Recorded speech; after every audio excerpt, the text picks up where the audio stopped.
It is a number that is almost incomprehensible. More than 100 people killed in our city since the beginning of 2017. They are our friends, our neighbors, and they're leaving behind broken families and broken neighborhoods. City leaders are struggling to grapple with the problem, especially when so many of the victims are teenagers. Here now is Chris Conti.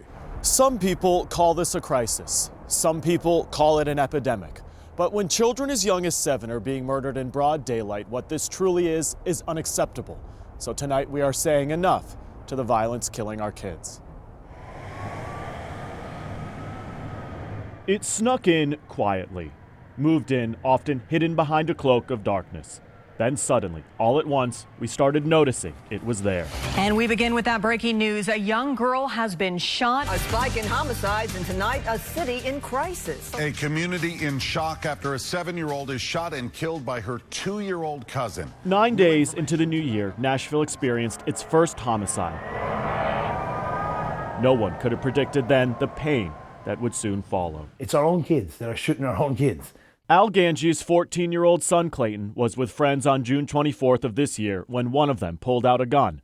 And now Clayton is gone. What did you lose? Everything. My whole life.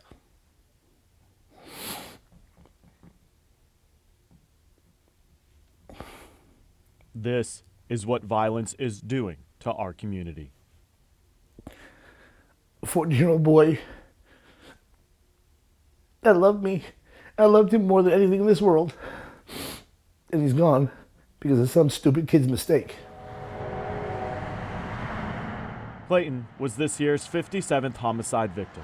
The teenagers who shot him had such little regard for his life that they couldn't be bothered to call for help. Shot once in the side, the bullet ricocheted, tore up his insides, and he bled out. He was then pushed out of the car in the parking lot of the hospital by his friends and left there to die. Came in and shot someone. It is a story repeated too many times. He's been shot a couple times. In too many different ways. We need to put a stop to all these guns and these violence. It was October 8th when Shatika Begley lost her daughter, Debrianna. The 16-year-old was hit by a bullet during a drive-by shooting at the Casey Homes in East Nashville. I was holding my baby in my arms when she died, taking her last breath. Should no mother never have to go seeing their daughter die in their arms? Should nobody never have to go through that? I swear, Nunu, I love you so much, baby. Done with the troubles. To this day, no arrests have ever been made in Debrianna's death. Oh, I'm going home. Y'all took her. That's something I would never get back. Never turn yourself in. No more. She was the city's 91st homicide victim.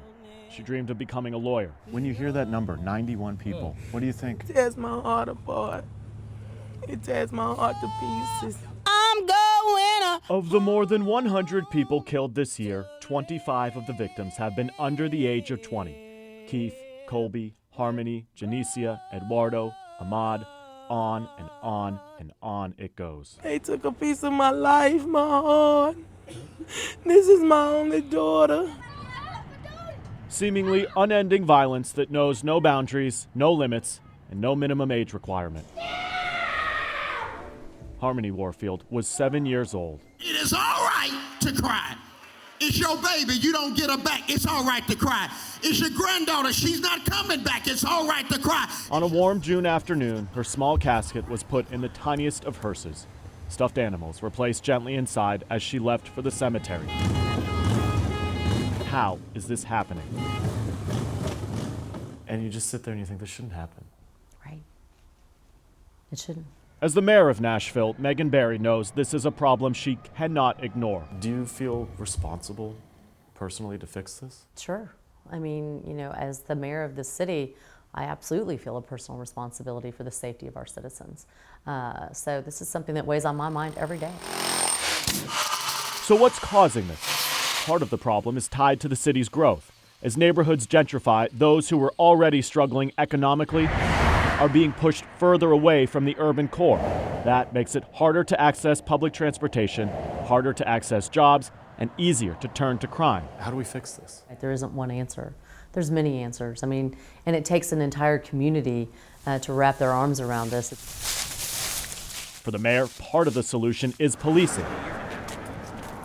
70 more officers have been hired in the last year. You have a good night.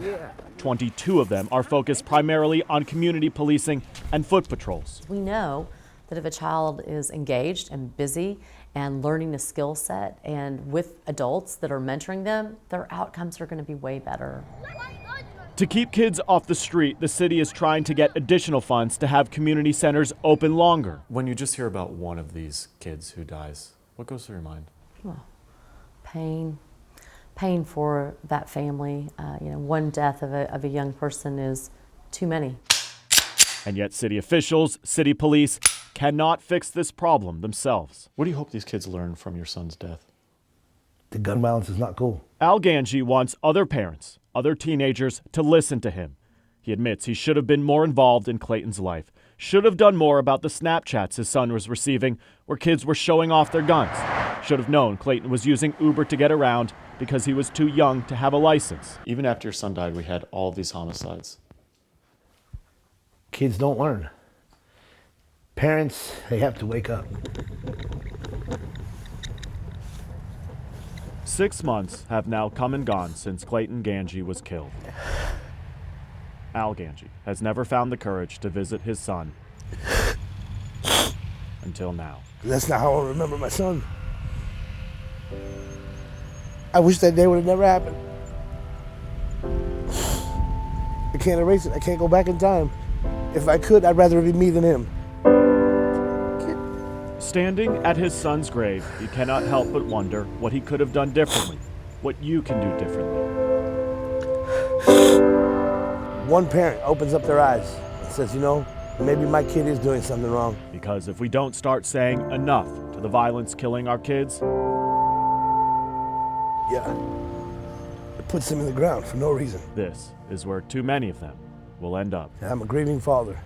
My son lost his life for the stupidest thing in the world, stupidity.